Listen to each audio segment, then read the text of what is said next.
Assalamualaikum semuanya, jumpa lagi di channel Masak Sendiri. Teman-teman ingin membuat roti viral tapi nggak punya mixer? Atau malas mulai lama-lama? Atau kesulitan menemukan bahan-bahan yang mudah didapat? Nah, jangan khawatir karena di sini saya mau berbagi resep roti yang sempat viral beberapa waktu lalu, yaitu Korean garlic bread atau roti bawang Korea dengan menggunakan oven tangkring atau oven kompor, dan tentunya tanpa mixer dan tanpa ulen lama, dengan bahan-bahan yang murah dan mudah didapat tapi untuk rasa tetap enak. Oke, sebelum lanjut, buat yang baru pertama gabung, untuk like dan subscribe-nya ya, serta nyalakan notifikasi loncengnya supaya tidak ketinggalan resep-resep terbaru selanjutnya.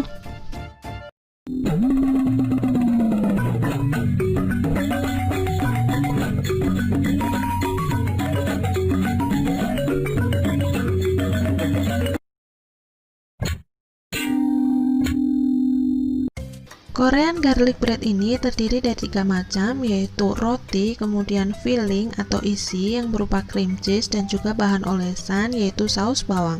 Nah, yang pertama kita buat adonan rotinya terlebih dahulu. Bahan-bahannya adalah 1 kg tepung terigu protein tinggi, 2 butir telur, 8 sendok makan gula pasir, 500 ml air, 1 bungkus vermipan atau 11 gram, 100 gram margarin atau mentega, dan sejumput garam. Banyak metode atau cara dalam membuat roti ya. Nah, kalau menurut saya metode yang paling cocok untuk kita yang belum mempunyai mixer adalah metode autolisis, di mana pada intinya adalah mencampur tepung dan gula dengan bahan cair. Lalu kita diamkan atau kita autolisis dengan tujuan supaya adonan membentuk lapisan gluten secara alami tanpa kita harus capek-capek ulen. Jadi bisa hemat tenaga gitu. Nah, ini langsung saja tepung dan juga gula pasirnya kita masukkan ke dalam baskom, lalu kita buat kubangan di tengahnya. Lalu masukkan telur, air putih, lalu aduk dengan menggunakan spatula. Supaya lebih cepat tercampur merata, ini akan saya lanjut ulen dengan menggunakan tangan. Pastikan tangan dalam keadaan benar-benar bersih ya. Kemudian kita ulen terus sampai semua tepung terbasahi oleh cairan. Nah, kalau sudah tercampur merata, tidak ada tepung yang kering, selanjutnya kita tutup dengan menggunakan kain bersih atau plastik seperti ini. Kemudian kita diamkan atau kita autolisis selama kurang lebih 6-8 jam. Sambil menunggu adonan kita autolisis, sekarang kita siapkan bahan untuk membuat cream cheese-nya. Yang pertama 120 gram keju cheddar parut, kemudian 2 sendok makan tepung maizena, kemudian 200 ml air, dan juga 2 saset susu kental manis. Nah, ini sebagai alternatif jika di daerah teman-teman itu kesulitan menemukan cream cheese yang sudah jadi. Nah, berikutnya larutkan susu kental manis dengan air, kemudian masukkan tepung maizena, lalu aduk rata. Cara membuatnya: panaskan panci atau teflon, kemudian masukkan larutan susu kental manis dan juga tepung maizena, kemudian masukkan keju cheddar parut, aduk rata sampai kejunya itu meleleh dan larut. Gunakan api yang sangat kecil saja ya.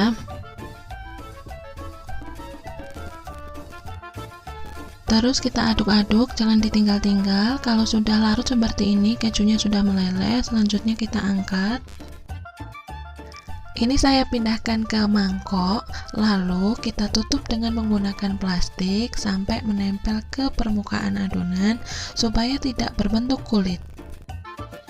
Lanjut kita buat olesan atau saus bawangnya. Bahan-bahannya yaitu 3 siung bawang putih yang sudah dicincang halus, kemudian ada sedikit seledri yang sudah saya rajang halus, kemudian ada 1 saset susu kental manis, 120 gram margarin, 1 butir telur, dan 2 sendok makan madu. Dengan api yang sangat kecil saja, panaskan panci atau teflon, kemudian masukkan margarin. Kalau sudah meleleh, kita masukkan bawang putih cincang, kemudian susu, lalu madu, kocok telur, kemudian masukkan,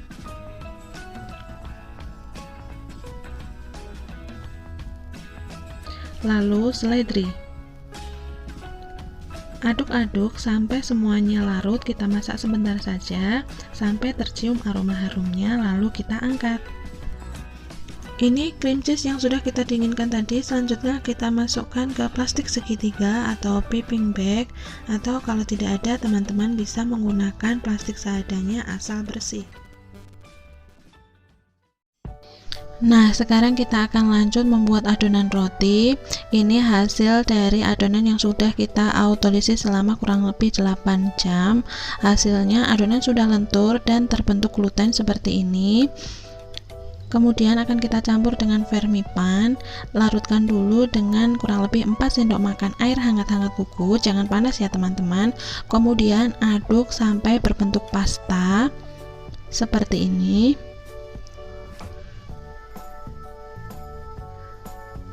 Kemudian campurkan dengan adonan tadi.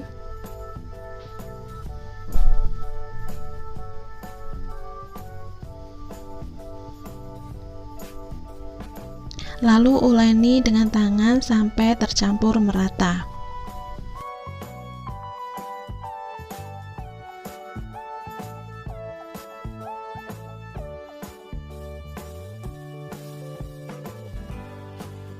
Supaya lebih enak, ini saya lanjut ulen di talenan, kemudian saya olesi tangan dengan sedikit saja minyak sayur atau margarin supaya tidak lengket.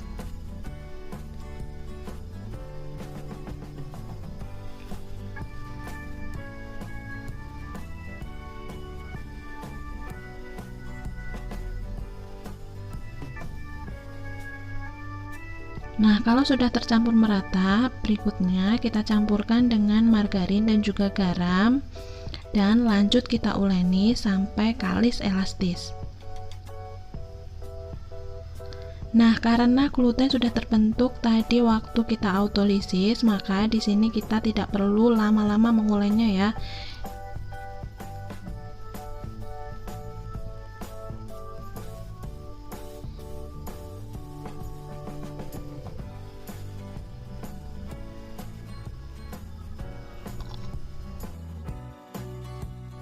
Ini tadi saya ulen kurang lebih selama 10 menit, hasilnya sudah kalis elastis. Tanda kalis elastis adalah jika kita rentangkan tipis seperti ini, dia tidak akan mudah sobek.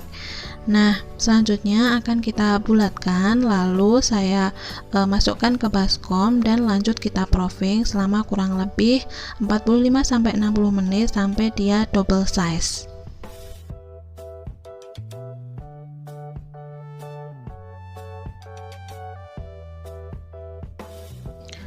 Tutup dengan plastik atau kain bersih seperti ini dan tunggu mengembang 2 kali lipat. Ini saya olesi loyang dengan margarin tipis-tipis, atau kalau punya kertas roti teman-teman juga bisa menggunakannya tanpa harus dioles margarin. Nah, ini hasil adonan setelah kita proofing selama 45-1 jam. Hasilnya sudah mengembang 2 kali lipat. Selanjutnya kita buang udara yang ada di dalamnya dengan cara seperti ini. Siapkan talenan atau alas seperti ini, olesi dengan sedikit minyak supaya tidak lengket, kemudian tuang adonan dan kita uleni sebentar sampai semua gasnya itu keluar, karena kalau masih ada gas yang terperangkap di dalamnya nanti hasil rotinya itu akan berungga. Selanjutnya kita bagi-bagi adonan supaya ini bentuknya sama. Ini saya timbang seberat 60 gram. Kemudian saya olesi tangan dengan menggunakan sedikit minyak, kemudian saya bulat-bulatkan adonannya seperti ini.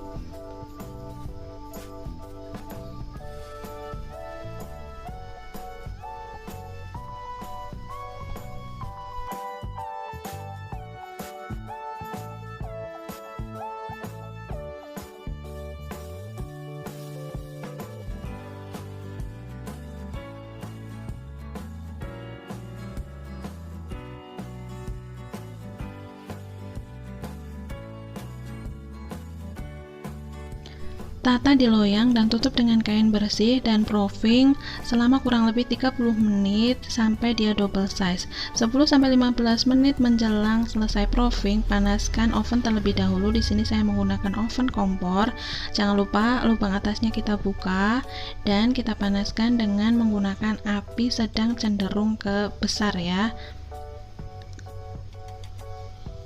Sebelum kita oven, kita semprot dulu permukaannya dengan menggunakan air minum biasa, atau teman-teman juga bisa menggunakan olesan susu cair yang dicampur dengan kuning telur. Ini supaya lebih hemat, saya pakai air biasa saja.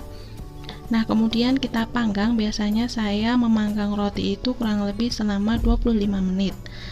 Jangan lupa posisinya diputar-putar atau diubah atas ke bawah, bawah ke atas ya, supaya matangnya merata. Nah, kalau sudah kuning kecoklatan seperti ini tandanya sudah matang.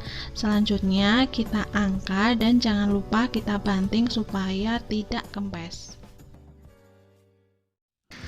Nah, sekarang kita masuk ke tahap yang terakhir, yaitu tahap oles dan filling roti. Ini hasil roti yang sudah kita panggang tadi, sudah dingin. Selanjutnya akan kita belah menjadi 6 bagian, tetapi jangan sampai terputus ya. Karena berat adonannya ini cuma 60 gram, ini saya belah menjadi 6 bagian. Jika teman-teman menggunakan berat adonan 80 gram, bisa dibelah menjadi 8 bagian. Gunakan pisau gergaji yang tajam seperti ini.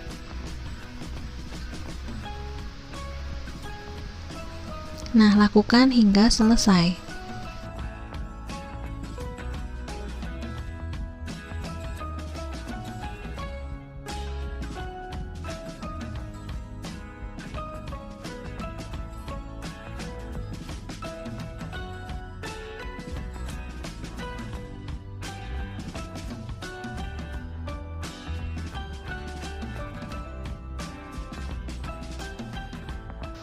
Selanjutnya, roti yang sudah kita belah tadi kita oles dengan menggunakan saus bawang dengan menggunakan kuah seperti ini. Oles bagian dalam juga.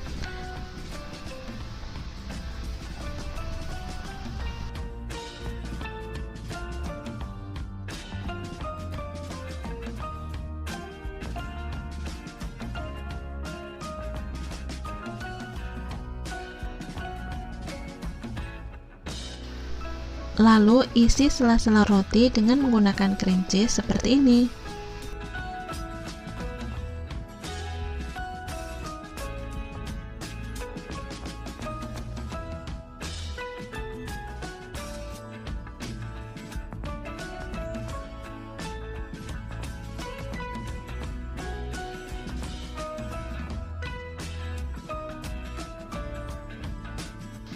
Setelah itu, oles kembali permukaan roti dengan menggunakan saus bawang.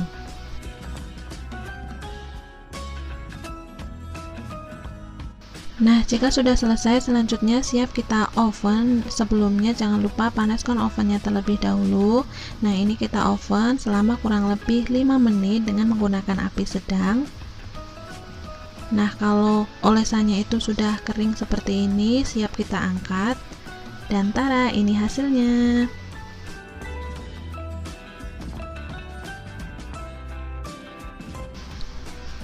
Kita dinginkan terlebih dahulu. Nah, ini sudah dingin. Selanjutnya bisa kita nikmati Korean garlic bread atau roti bawang Korea. Nah, itu tadi cara saya membuat roti bawang Korea atau Korean garlic bread. Jika teman-teman suka dengan video ini, silahkan like dan subscribe ya. Jika ada pertanyaan, kritik atau saran, teman-teman bisa menuliskan di kolom komentar di bawah. Dan jangan lupa di-share ke medsos yang kalian punya. Oke, selamat mencoba. Sampai jumpa di video selanjutnya. Terima kasih sudah menonton. Yuk masak sendiri lebih hemat, sehat, dan pastinya lezat. Wassalamualaikum warahmatullahi wabarakatuh.